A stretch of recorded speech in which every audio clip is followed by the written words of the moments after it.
Most of you aren't subscribed. Make sure to subscribe, as it helps out the channel. Without further ado, the anime opens with our MC Aizawa Azusa, a 27-year-old corporate slave working her life away without experiencing any romantic relationships. But suddenly one day Azusa collapsed due to overworking. Appearing before a goddess as a yellow orb, the goddess feels bad for Azusa, offering Azusa a carefree life with an immortal body. Reminding Azusa that mana will be used in her new world, the goddess sends Azusa off into the highlands, starting her off with a 17-year-old body. Having been dropped into a new world, Azusa is amazed she can read this world's language, spotting a home that is vacant and free to live in. Admiring her new body, Azusa says she looks like a witch, exploring the home only to spot a field and a village nearby. Having been given a weapon and some coins, Azusa heads out, only to run into a slime. Unsheathing her sword, Azusa slashes at the slime, but the creature simply evades, retaliating with an attack but does no damage to Azusa. Going all out, Azusa slays the slime, only to notice a gem drop from it. Heading to the nearby village, Azusa learns the village is named Flata, instructed to visit the nearby Adventurers Guild for work. Greeting the receptionist, Azusa learns that Flata village is quite peaceful, with only slimes roaming the area. The receptionist tells Azusa that the gems she acquired are magical stones and can be exchanged for money, but first the receptionist checks Azusa's stats.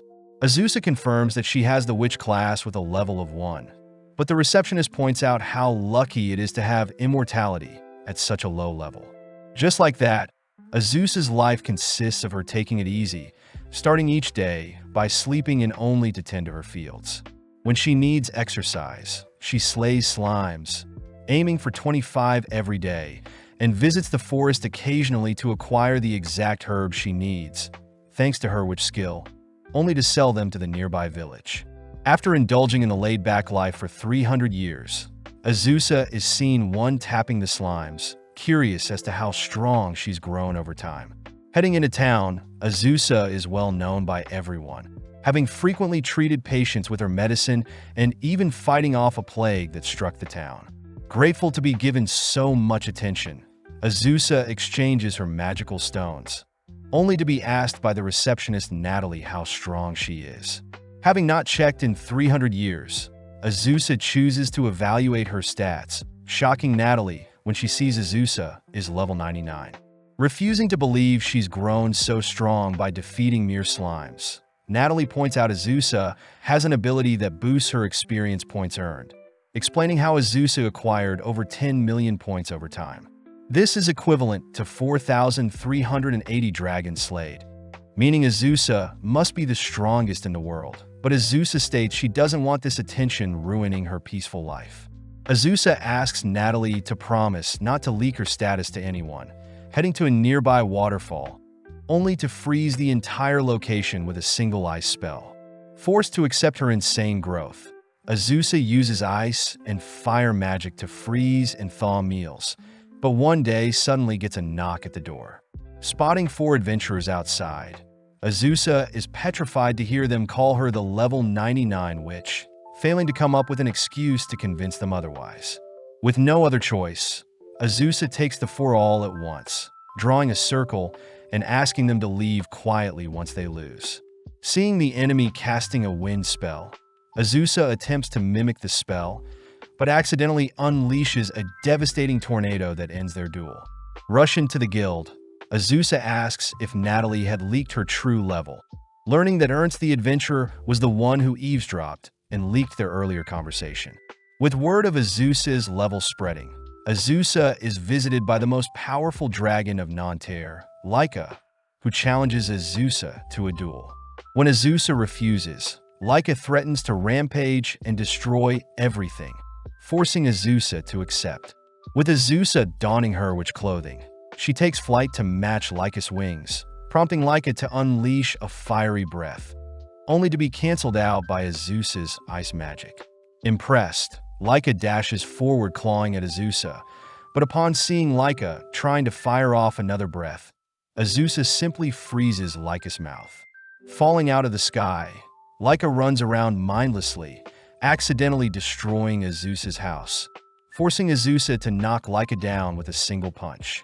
Glaring at Laika, Azusa orders Laika to repair her house, something Laika agrees to do, asking for permission to retrieve funds from where they live. With Azusa warning Laika to not lie to her, Laika hurriedly flies off, leaving Azusa to head into town, seeing as her house is destroyed. As the town praises Azusa for fending off a dragon, Azusa chooses to stay at the Flata village office, thankful to be given the guest house. Azusa realizes the girl serving her was a young girl she saved in the past, choosing to accept the town's kindness and head to the Keen Eagle restaurant.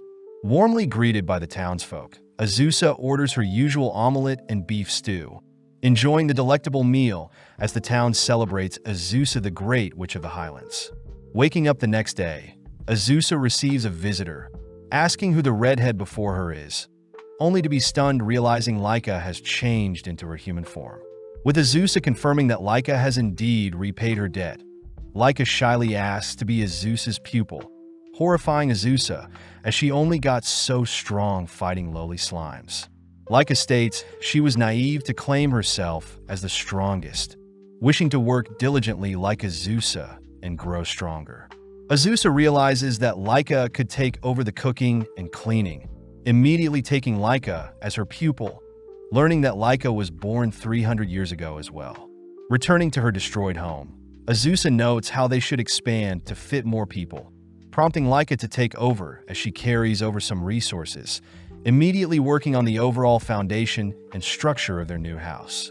As it gets dark, Laika says she'll work all night and finish in the morning, but Azusa stops Laika, demanding Laika to not overexert herself.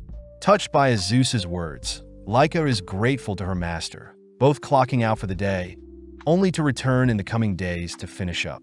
With Azusa amazed by Laika's hard work, they rush into town to celebrate, all whilst Azusa thinks about her new life with her first pupil. With Azusa taking Laika with her to slay slimes, Laika is amazed at Azusa's speed when dispatching slimes, but is disappointed to hear Azusa only takes down slimes to train. Azusa scolds Laika for wanting to fight stronger enemies in order to boast about it, reminding Laika to take things one step at a time. But as the two collect the magical stones, a mysterious girl glares at Azusa from the forest. As the two head home, Laika offers to cook Azusa a meal, shocking Azusa seeing the plus-size dishes. As the two dig in, Azusa says they'll rotate chores, asking Laika if she has any questions for her, intrigued to hear Laika fears for the nearby village. Laika says she fears an evil mage or other monsters attacking the village will be more likely, especially since Azusa's mighty status will draw in others across the world, making the village one of Azusa's weak points. Laika suggests that they create their own magic, both heading to a cliff only for Laika to draw up a magic circle for Azusa to use. Positioning herself in the middle of the magic circle, Azusa infuses the circle with her mana, casting a powerful barrier over the nearby village.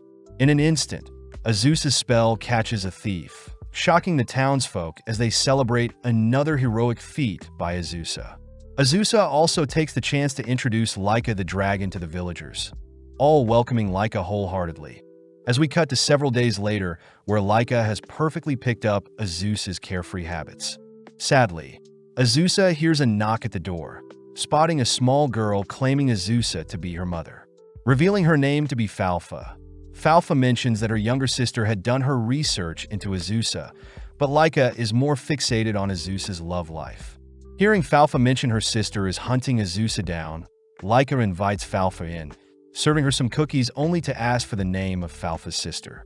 Revealed to be Shalsha, Falfa adds that Shalsha has a grudge against Azusa since Azusa has been slaying her kind. Azusa asks if Falfa is aware of what Shalsha may attack with. Surprised to hear Shalsha is learning Smite evil magic, magic that gets stronger the more specific the target. Laika says it takes decades to master such a spell, confirming that Falfa and Shalsha are both 50 years old, but suddenly Falfa states that Shalsha has appeared. Rushing outside, Azusa makes note of Shalsha's potent aura. Hearing Shalsha declare she'll avenge her own death. Azusa asks to know how she infuriated Shalsha. shocked to hear that Falfa and Shalsha are made from the souls of the slimes Azusa hunts, making the girls slime spirits. Seeing as Shalsha is dead set on fighting Azusa, Laika suggests Azusa blast the girl away with a tornado, but as Azusa casts her wind magic, Shalsha easily disperses the spell. With everyone shocked, Shalsha reveals her smite evil target is specifically the Witch of the Highlands, making Shalsha the perfect counter to Azusa. Getting serious, Azusa combines a red and blue flame, blasting Shalsha with a newly created black flame, but Azusa's magic bounces off Shalsha's body. Falfa mentions how Shalsha has been saving up her mana to ensure she takes out Azusa, but her magic will run out in an hour. But seeing as Shalsha is only after her, Azusa chooses to flee for her life. Sadly, Shalsha negates Azusa's flight magic, preparing a lethal spell all whilst the others watch. With Azusa accepting her demise, Laika transforms, intercepting Shalsha's attack, declaring that no one will touch her master. As both Shalsha and Laika prepare to battle, Laika rushes Shalsha with her claws, surprised to see Shalsha suddenly faint when Laika nudges her. Having brought Shalsha back to her home, Shalsha awakens, disappointed having to rely on her enemy's kindness. Leaping out of bed, Shalsha prepares to strike Azusa down, but realizes she has run out of mana, cursing herself for being so weak. Azusa points out that at least Shalsha will have a reason to live now that Azusa is still alive, confusing Shalsha as to why Azusa would help them.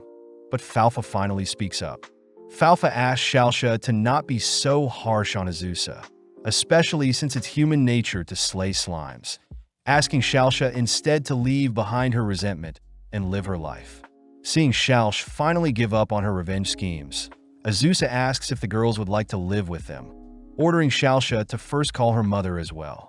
Wanting to celebrate their new family members, the gang head out to purchase items, learning along the way that evil slimes exist in the world. The sisters utter that the slimes of Nanterre are dark-colored, whereas the slimes in the Highland are pale, mentioning how evil slimes are light in color.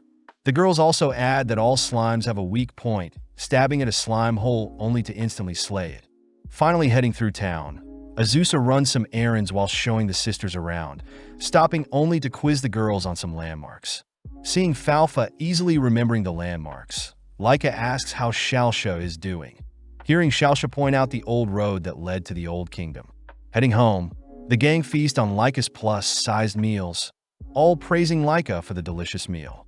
Seeing the sisters abstain from eating their celery, Azusa offers to give them cake later, convincing them otherwise. Glancing at Laika, Azusa calls out Laika for skipping over her celery as well, all ending the night with some chiffon cake. With the sisters given a room to share, Laika suggests that they recruit an elf or demon next, but first Azusa chooses to value their family of four as is. With several nights passing, Azusa watches as the sisters indulge in history books, shocked to see the girls studying elven history. Hearing a knock at the door, Azusa is jealous to see a voluptuous shy elf at the door, hearing that the elf is currently on the run. When the elf asks Azusa to save her from the high demon Beelzebub, Azusa rushes to shut her door, but the elf stops her showering Azusa with praise. Inviting the elf inside, the elf introduces herself as Halkara, an elf from the nation of Hrant, and is also an apothecary, someone who deals with medicine. Azusa wonders what Beelzebub wants with her, learning that Halkara is a renowned apothecary, having invented the Nutri Spirit Energy drink using various mushrooms, even making decent profit with the product. Apparently, one day, Beelzebub herself tried out the energy drink, but fell ill as the energy drink was rumored to be poisonous to demons, and has ever since chosen to hunt down and pay back Halkara for making the concoction. With Halkara begging for Azusa's help, Azusa agrees, giving Halkara the new title of Azusa's second pupil. But first they need to find more fitting clothes for Halkara. Getting to work, Azusa places a protective barrier over their home, serving Halkara a standard meal that brings her to tears. Halkara reveals she had to survive on tree nuts while she was fleeing, grateful to be fed a hearty meal, only to head out to gather herbs with Azusa. Getting to work, Halkara chooses to only pick mushrooms, mentioning how she specializes in mushroom picking, pointing out how to remove the poison from said mushrooms. Heading to a nearby river, the girls grill some of the mushrooms, prompting Halkara to serve them with some fermented soybean sauce, something Azusa notes smells like soy sauce. As the girls indulge in the mushrooms, Azusa mentions how they should bring the others next time, suddenly spotting Halkara acting all giddy. Weirded out, Azusa realizes Halkara ate some poisonous mushrooms, having accidentally mixed one of the herbal mushrooms for an edible one. Sadly, Halkara reveals the side effect of the poisonous mushroom to be stimulation of the body and mind, making her laugh uncontrollably whilst also feeling lewd. Immediately leaping back, Azusa watches as Halkara begs to play, but Azusa instead blasts Halkara with a spell. That night, Halkara serves the others her mushroom dishes, apologizing for her lewdness earlier, but luckily Azusa had blasted Halkara with a neutralizing spell before things got spicy. With everyone appreciating Halkara's mushroom dishes, Azusa takes Halkara to slay some slimes with her, jealous at Halkara's peculiar techniques. Even walking through town, Halkara draws the attention of men, but Azusa finds it weird that the girls are glaring at Halkara, both heading to check out some quests at the guild. Natalie informs the girls that a generous-looking quest was added recently, having been created by Beelzebub herself, and asks for a voluptuous apothecary elf in exchange for 15 million gold. That night, Azusa deduces that Beelzebub putting up the quest must mean she is aware of Halkara's location, asking Laika to evacuate the sisters elsewhere. With Laika and the sisters immediately heading off, Azusa hopes her barrier will buy them some more time, watching as Halkara downs an energy drink to stay active. Azusa scolds Halkara for drinking so many energy drinks and eating dinner without her, but Halkara swears that she did no such thing, both suddenly turning their attention to a strange-looking fly. Azusa remembers Beelzebub is Lord of the Flies, suddenly hearing a demonic voice call out to them, only to watch as the fly transforms into Beelzebub herself. With Halkara immediately bowing her head to submit, Azusa states she knows Beelzebub had lived alongside everyone the same time Halkara moved in, having needed to confirm that Halkara was the apothecary she was looking for. Grabbing onto Halkara, Beelzebub demands Halkara do what she says, but Azusa interjects stating that they should have a duel to settle this dispute. Laughing gleefully, they both agree to head outside, but as Beelzebub spreads her wings, she accidentally flies too high, ultimately getting zapped by Azusa's barrier. Hearing Beelzebub refuse to give up, Azusa suggests that they reschedule their duel, but out of nowhere, Beelzebub begins to quiver, suddenly falling unconscious. Placing her in one of the beds, Azusa prepares a healing spell, wondering if healing magic would work on a demon, but is relieved to see Beelzebub's pain go away. Waking up, Beelzebub thanks Azusa for saving her, asking to have more of Halkara's energy drink when she is better, confusing Azusa. Beelzebub reveals that Halkara's energy drink helped her pull an all-nighter, and it was ultimately her stress that caused her fever, not the drink itself. Additionally, the Nutri-Spirit energy drink is loved by the devil and all demons alike, relieving Halkara, but this news annoys Azusa. The next morning, Halkara explains everything to the others, revealing that she will continue production of her drink in their current province. Hearing that Halkara wants to remain as Azusa's pupil, Azusa has no problem suddenly hearing Beelzebub asking for a rematch when the time comes. Beelzebub says she'll teach Azusa how to summon her, but first teaches the sisters some history on demon society, only to become flustered hearing the sisters asking about Beelzebub's love life. Seeing her family grow, Azusa can't help but feel at home, only to receive some bad news from Laika the next day. Flashing back, we see a younger Laika spending time with a redhead, waking up before she can remember anything else. Following Azusa, she's sad to report she had no love life, disappointing Halkara as she personally deems herself a youthful teen, being only 200 years old. As for Falfa and Shalsha, they both admit that they love Azusa, all sitting down for the breakfast Laika prepared for them. Before they dig in, Laika announces that she'll be returning to her hometown, worrying everyone as they ask to know why. Before Azusa can jump to conclusions, Laika states that she'll be attending her older sister's wedding, inviting everyone to come along. Gladly accepting, they all set off towards Mount Rocco, Laika's hometown. Seeing Halkara being air-sick, they make a pit stop near a river, only to continue their journey only to stop near a volcano. Having arrived at the first venue, the gang are amazed to see a gathering of red dragons. But suddenly, some acquaintances greet Laika, girls that Laika used to go to an all-girls school with. Heading to meet Laika's parents, Halkara accidentally gets mistaken for food, fighting for her life to survive. Reuniting with their daughter, Laika's parents thank Azusa for taking her in, introducing everyone to Layla, Laika's older sister. Halkara takes the chance to ask how Layla fell in love. Happy to hear it took 80 years for Layla to fall in love with her childhood best friend. With Azusa hoping that everything goes well for Layla, a sudden swarm of blue dragons appear, all blasting the surrounding area with their ice breaths. Laika reveals that blue dragons are from the Haint province and have come to crash the wedding, spotting Flatort, renowned as the bully queen of the blue dragons. Flatort voices how jealous she is not to be married even after 400 years, stating that she'll freeze over the nearby volcano. But this forces Laika's father to call for an all-out war.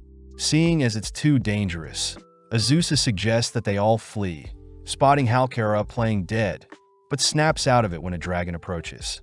Running through the battlefield, Azusa carves a path for the gang to flee, all whilst Laika and Flatort exchange some insults. Having heard enough, the two begin brawling, all whilst Azusa and the others watch from a safe vantage point. Knowing that she shouldn't intervene in other families' affairs, Azusa chooses to lay low, but upon seeing a blue dragon attempt to freeze them, Azusa switches gears. With a single kick, Azusa sends the stray dragon flying, asking Halkara to take the sisters elsewhere, while she personally assists the red dragons. Following Laika, she and her father seem to be cornered, only to spot a hail of fireballs drawing the surrounding blue dragons elsewhere. Revealed to be Azusa, Azusa makes quick work of a dragon, watching as the surrounding dragons simultaneously unleash their ice breaths. Erecting a fire barrier to defend, Azusa speeds towards the attacking dragons, instantly pummeling them all to the ground. Spotting Flatort nearby, Azusa dashes in for a lethal kick, surprised to see Flatort tank the blow. Seeing Flatort firing off an ice breath, Azusa simply counters with a fireball, followed up with an axe kick that sends Flatort plummeting out of the sky. With the remaining blue dragons fleeing, the red dragons celebrate a successful victory, but Laika remembers that Flatort has still sent a separate force to freeze their nearby volcano. Heading to the nearby hot spring town, Laika is worried the tourists may indirectly get hurt by the dragon's dispute, reassured by Azusa that everything will run smoothly for her sister's wedding. Hearing commotion nearby, our duo rush up some stairs, spotting a flock of blue dragons bound to the ground by some dark magic. Realizing it to be the work of Beelzebub, Beelzebub mentions how she frequents the hot springs in town, annoyed when she stumbled onto some blue dragons threatening to run amok in town. Laika is amazed that Beelzebub bound 5 blue dragons with a single spell, learning that Beelzebub has lived for 3,000 years, reminding Beelzebub of her rematch with Azusa. Azusa takes the chance to thank Beelzebub, flustering her as she's showered with praise, only for the gang to return to the others. With Beelzebub helping to bind the other blue dragons, allowing Laika to order Flatort to return to her human form, handing Flatort a bill to cover all the damages and medical bills for the injured. Seeing Flatort refuse at first, Laika states Flatort will remain bound until she accepts, ultimately forcing Flatort to agree. Additionally, Azusa takes the chance to ask Flatort to sign a treaty for the blue and red dragons to get along, forcing Flatort into submission when Azusa gives off a menacing glare. With Beelzebub personally standing witness to the agreement of the treaty, Flatort feels defeated, exciting Azusa as she graciously thanks Beelzebub with another hug. Moving on to the second party, Azusa notices all the red dragons take their human form, but gets worried seeing Halkara stumbling around with booze in her hands. With Beelzebub joining the conversation, they all watch as Layla and her groom appear, all dazzled by Layla's beauty. Layla is glad to see Laika make so many friends, happy to hear Laika wish her the best, but is more surprised seeing Flatort giving her blessings as well. That night, Azusa and Laika catch some fresh air, leading Laika to request something from Azusa. As Laika rests on Azusa's thighs, she mentions how Layla would also comfort her when her parents scolded her, grateful that Azusa will now take care of Laika in Layla's place moving forward. With both girls returning to the party, they're disappointed seeing Halkara completely sloshed, forcing Beelzebub to hoist her away. Seeing Azusa has returned, Beelzebub suggests they all indulge in the hot spring, cutting to later that night where the girls all decompress. Azusa points out how Beelzebub is like an older sister. Flafa and Shalsha are her daughters. Laika is her younger sister, and Halkara is the troublesome junior.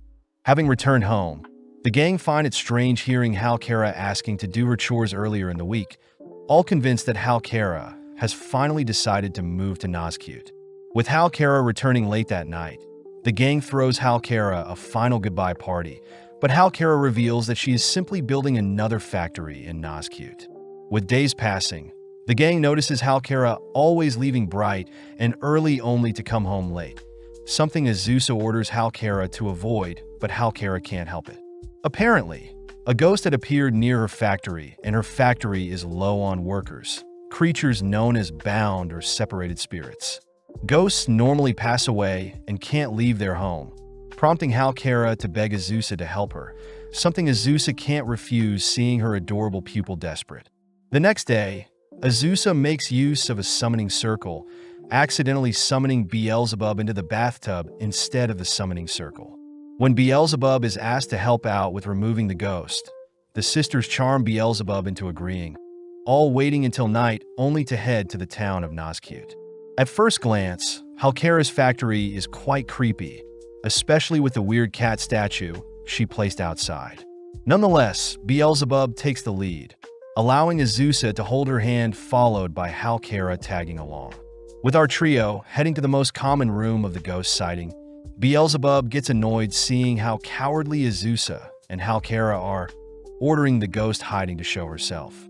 As Beelzebub threatens to incinerate the entire factory if the ghost refuses to appear, Beelzebub spots a chair moving, rushing over to apprehend the ghost. Turning on the lights, the girls greet Rosalie, the ghost of a girl who took her own life.